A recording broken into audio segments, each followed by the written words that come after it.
आणि बुलेटिनच्या सुरुवातीलाच महत्त्वाची बातमी आहे ती म्हणजे अमेरिकेत शिक्षण घेण्यासाठी जाणाऱ्यांना ही महत्त्वाची बातमी आहे, कारण आता अमेरिकेतलं शिक्षण अडचणीचं ठरू शकतं। डोनाल्ड ट्रम्प यांनी विद्यार्थी व्हिसाच्या मुलाखती स्थगित केल्यात। अमेरिकन सरकारनं परदेशी विद्यार्थ्यांसाठी नवीन व्हिसा मुलाखतींवर बंदी घातली आहे। परराष्ट्र मंत्री मार्को रुबियो यांनी याबाबतचा एक आदेश प्रसिद्ध केलाय आणि अनेक देशातील विद्यापीठांमध्ये ज्यू विरोधी आणि डाव्या विचारांना रोखणं हा या आदेशाचा उद्देश आहे असं म्हटलेलं आहे। तर अमेरिकेमध्ये येणाऱ्या विद्यार्थ्यांच्या सोशल मीडिया प्रोफाईलची तपासणी कडक केली जाणार असल्यानं रुबियो यांनी जगभरातील अमेरिकन दूतावासांना एक आदेश प्रसिद्ध केलाय आणि त्यांना विद्यार्थ्यांना व्हिसासाठी नवीन मुलाखतींचं वेळापत्रक न घेण्यास सांगितलंय। तर आधी ठरलेल्या नियोजित मुलाखती होऊ शकतात, मात्र यादीत नवीन नियुक्त्या जोडू नयेत असे आदेश देण्यात आले।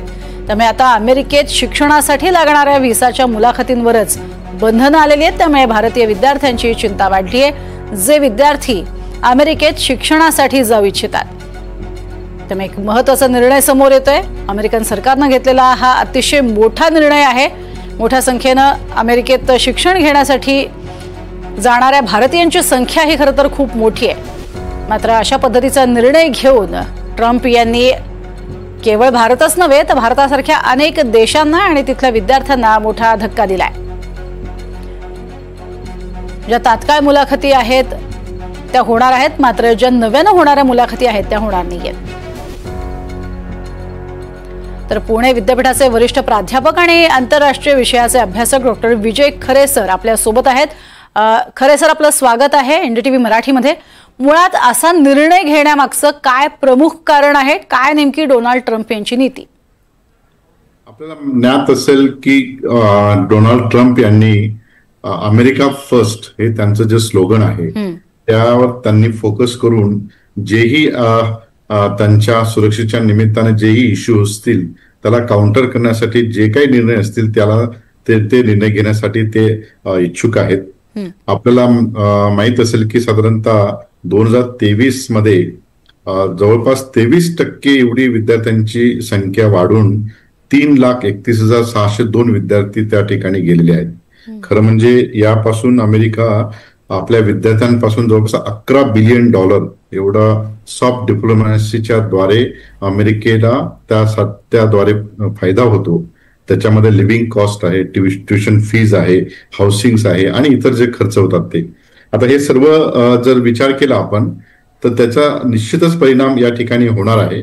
आणि हे जे विद्यार्थी आहेत म्हणजे गेल्या 15 वर्षाचा जो स्ट्राईक रेट होता तो स्ट्राईक रेट मध्ये चायनाचे सर्वात जास्त विद्यार्थी त्या ठिकाणी होते। 2023 मध्ये मात्र भारतीय विद्यार्थ्यांची संख्या वाढली।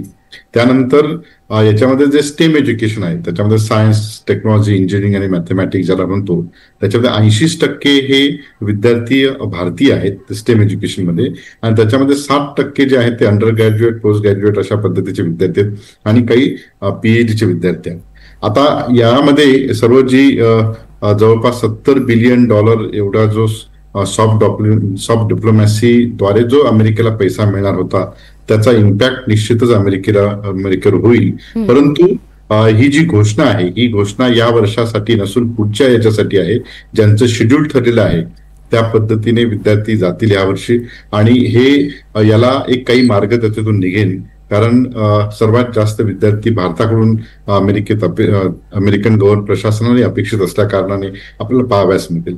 आता एक दुसरा महत्वाचा जो त्यांनी त्या ठिकाणी आपल्याला मुद्दा महत्वाचा आहे की त्याच्यामध्ये जे व्हिसाची स्ट्रिक्ट पॉलिसी त्यांनी केलेली आहे त्याच्यामध्ये प्रत्येक व्हिसा हा आता स्क्रुटिनी होणार। म्हणजे पूर्वी F1 व्हिसा जर असेल विद्यार्थ्याकडे तर त्याला साधारणतः वीकली 20 तास साधारण तो काम करत असेल।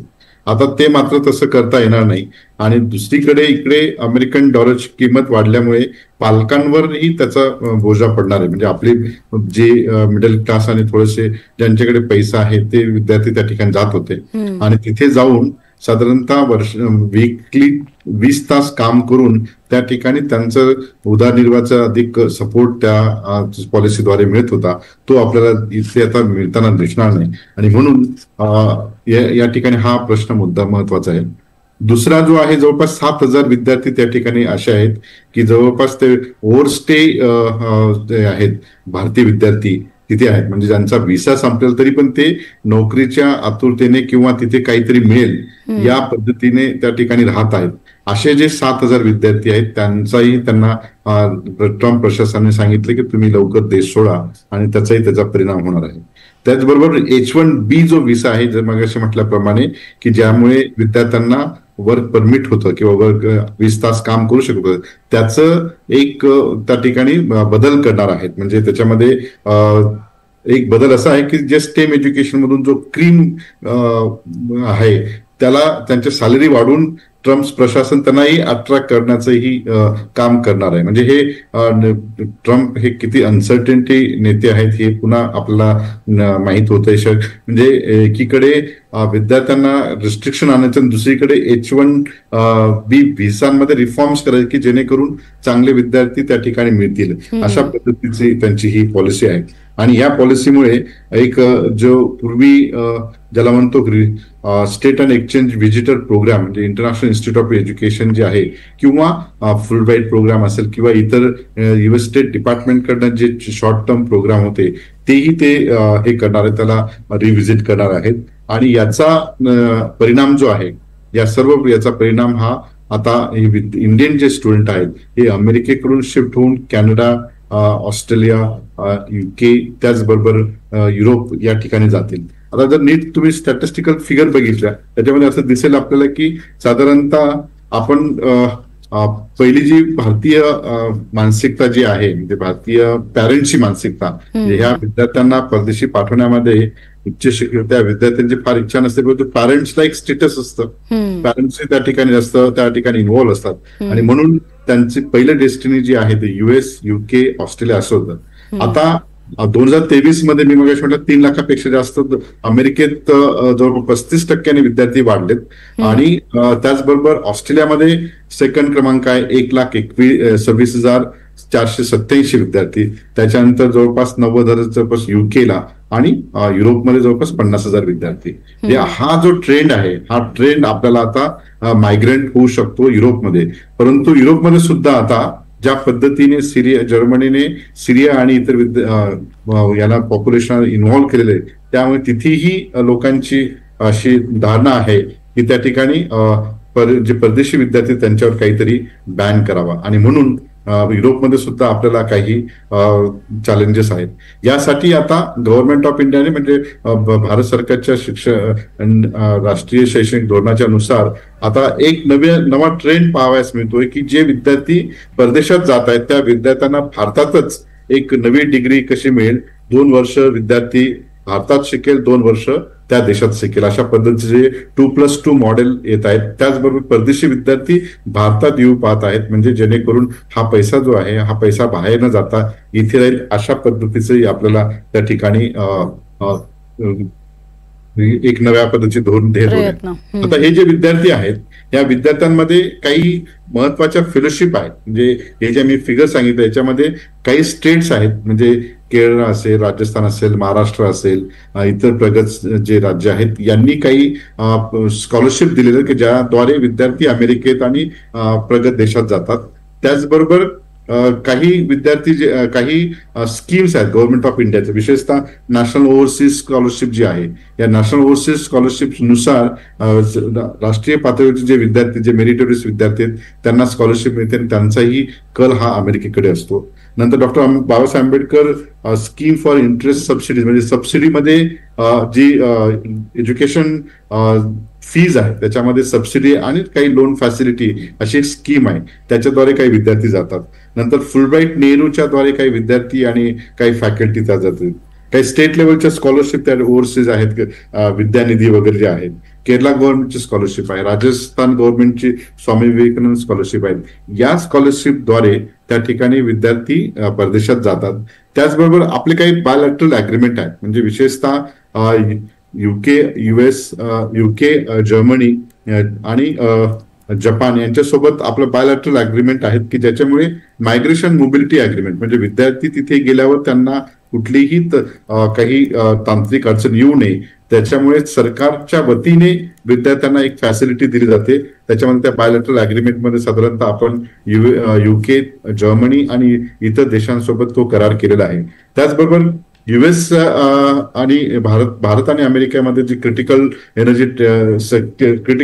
एमर्जिंग टेक्नॉलॉजीमध्ये त्याच्या अंतर्गत हे परदेशी विद्यार्थ्यांना प्रमोट करावं अशा पद्धतीचा तो अग्रीमेंट आहे. आणि नंतर मदत एक पोर्टलद्वारे मिनिस्ट्री ऑफ एक्सटर्नल अफेअर्सचं जे पोर्टल आहे त्या ठिकाणी आहे. याच्या उलट आता ह्या झाला ट्रेंड भारतीय विद्यार्थ्यांचा परदेशात जाण्याचा, परंतु परदेशी विद्यार्थ्यांचा भारतात येण्याचा जो ट्रेंड आहे साधारणतः वर्षाकाठी म्हणजे जवळपास 40 ते 42 हजार विद्यार्थी किंवा साधारणतः 50,000 विद्यार्थी भारतात येतात. परंतु ते जे येतात त्याच्यामध्ये मोस्ट ऑफ द स्टुडंट म्हणजे जास्तीत जास्त जो स्टुडंटचा भरणा आहे तो आपल्या शेजारी राष्ट्रांचा आहे. म्हणजे एकूण 40-42 हजारच्या एकूण विद्यार्थ्यांच्या संख्येचे 20-25% नेपाळचे आहेत, तर बांगलादेश आहे, त्याचबरोबर इतर शेजारी देशांचे आहेत, व्हिएतनामचे आहेत, कंबोडियाचे आहेत, मिडल ईस्टचे आहेत, आफ्रिकेचे आहेत. आणि ह्या विद्यार्थ्यांचा जो ट्रेंड आहे भारतात शिक्षण घेण्याचा ते इंटरनॅशनल याच्यामध्ये ओव्हर अँड अबोव्ह कोठ्यामध्ये ते ऍडमिशन घेतात. त्यांचा जो ट्रेंड आहे तो स्टेम एज्युकेशन म्हणतात ज्याला, सायन्स, टेक्नॉलॉजी, इंजिनिअरिंग, काही अंशतः त्या ठिकाणी प्रोफेशनल कोर्सेस आहेत, फार्मसी वगैरे इथे आहे. परंतु वेस्टर्न वर्ल्डचा भारतीय विद्यापीठामध्ये सायंटिफिक डिग्री घेण्यासाठी फारसा नसतो. म्हणजे मी माझ्या या आंतरराष्ट्रीय केंद्रामध्ये आतापर्यंत साधारणतः 106 देशातून जवळपास 13,000 पेक्षा जास्त विद्यार्थी मी स्वतः इन्व्हॉल्व्ह केलेले आहेत. आणि याच्यामध्ये जो ट्रेंड आहे तो मी जो बघतोय तो ट्रेंड याच्यामध्ये सायंटिफिक डिग्री घेण्यासाठी या देशांचा भरणा आहे.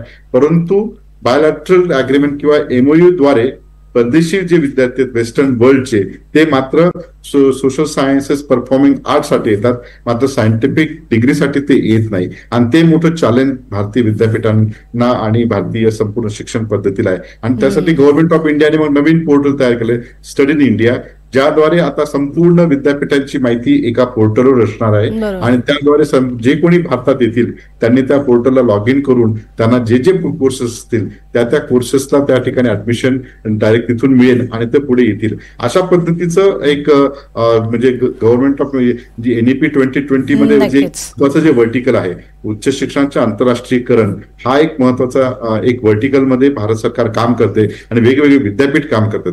परंतु आता अमेरिकेच्या या प्रश्नामुळे मात्र इथून पुढील कालखंडामध्ये जे स्टेम एज्युकेशनला कडे भारतीय विद्यार्थ्यांचा भरणा होता. आणि त्याचं कारण असं आहे की त्या ठिकाणी त्या विद्यापीठांमध्ये जी शैक्षणिक पद्धत आहे, ज्या पद्धतीचं फ्री आणि फेअर त्या ठिकाणी अकॅडमिक कम्युनिटी त्या ठिकाणी काम करून घेतात आणि आपले विद्यार्थी सिन्सिअरिटी, ऑनेस्टी काम करतात, त्याचा बेनिफिट म्हणून जो ट्रेंड आहे म्हणजे प्रत्येकाला चीफ व्हावं लागतं किंवा अशा पद्धतीचं एक मोठं एक स्वप्न घेऊन ते अमेरिकेत जातात.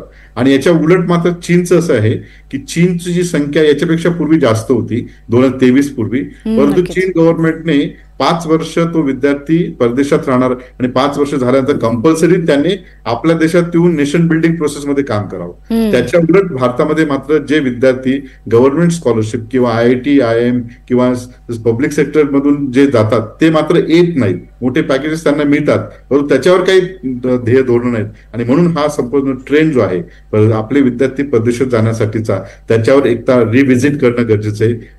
नवा भारत किंवा एक नव्या विकासाचे जर स्वप्न पाहायचे असतील तर आपल्या विद्यार्थ्यांना आपल्या ठिकाणी चांगल्या सुविधा उपलब्ध करून ते राष्ट्र उभारण्यासाठी कसे काम करतील यासाठी आपल्याला प्रयत्न करावा लागेल. आणि ट्रम्प प्रशासनाचं जे संपूर्ण धोरण आहे याच्यावरती कन्सल्टन्टी आहे एक त्या व्यक्तीवर, म्हणजे अजूनही त्यांना म्हणजे भारत पाकिस्तान युद्धाच्या वेळेस त्यांनी सांगितले 1000 वर्षाचा हा प्रश्न वगैरे वगैरे अशा पद्धतीचं त्यांचं स्टेटमेंट असल्या कारणाने हे प्रॅक्टिकली किती इम्प्लिमेंट करणार हा एक मोठा प्रश्न आहे. परंतु या निमित्ताने का होईना परदेशी आपले विद्यार्थी परदेशात जात असताना ज्या तांत्रिक गोष्टी आहेत त्याविषयीची माहिती मिळणं फार गरजेचं आहे. अगदी. आणि सर तुम्ही म्हणताय तसं मुळातच आता जे विद्यार्थी बाहेर जाऊ इच्छित आहेत त्यांच्यासाठी आता भारतातच कशा पद्धतीनं दालनं वेगवेगळी उपलब्ध आहेत हे सांगून देण्याची सुद्धा वेळ आलेली आहे आणि त्यांचा ओढा तिकडे कमी होईल यासाठी सुद्धा आपण प्रयत्न करणं गरजेचं आहे.